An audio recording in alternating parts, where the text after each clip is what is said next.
This video will give you an introduction into different Buddhist perspectives on capital punishment. There is no official teaching of the Buddhist religion as a whole about capital punishment, as Buddhism has many different forms around the world. Going back to its founder, we can interpret some of the Buddha's sayings and apply them to the death penalty. The first precept of Buddhism is the principle of non-harm. Buddhist teaching encourages individuals to avoid all forms of harm, not only to humans, but to all living beings. The Buddha believed that an action cannot be good if it causes any harm to another living being. Moreover, the Buddha advocates forgiveness rather than punishment. You can see from the second quote on your screen that the Buddha would repay wrongdoing with protection rather than punishment. Buddhism holds that nothing happens by chance, and that humans have a responsibility to care for others.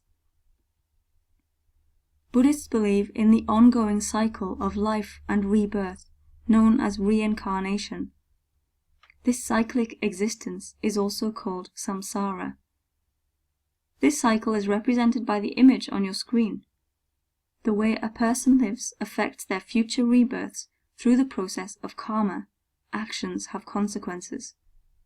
Therefore, the best forms of punishment are aimed at reforming the individual, giving them the opportunity to put right their wrongdoing, rather than punishing them. Putting someone to death will affect their future rebirths. There are no countries in the world who have adopted Buddhism as an official religion, but it is the most common religion in several countries that retain the death penalty, such as Thailand. Some of these countries have a long tradition of capital punishment, and it is believed to be the best way to keep order in society. However, Buddhist teachings suggest that the death penalty should not be used because it is impossible to use it with compassion. Other countries, like Japan, are against the use of the death penalty. These countries have secular governments. Many Buddhists have campaigned against the implementation of the death penalty. In a Buddhist view, punishment will be exacted by karma in the person's future existence, so it is not necessary to punish them without compassion.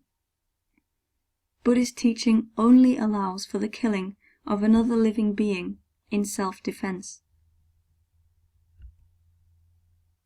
Tibet is one country which has a famous population of Buddhist monks.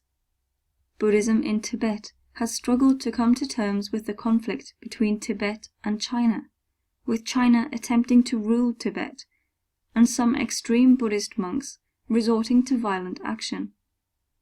However, the Tibetan tradition of Buddhism has moved against the death penalty, with the Dalai Lama signing Amnesty International's pledge against the death penalty. The Dalai Lama is perhaps the most influential of Buddhists around the world, albeit he is part of a smaller Buddhist tradition.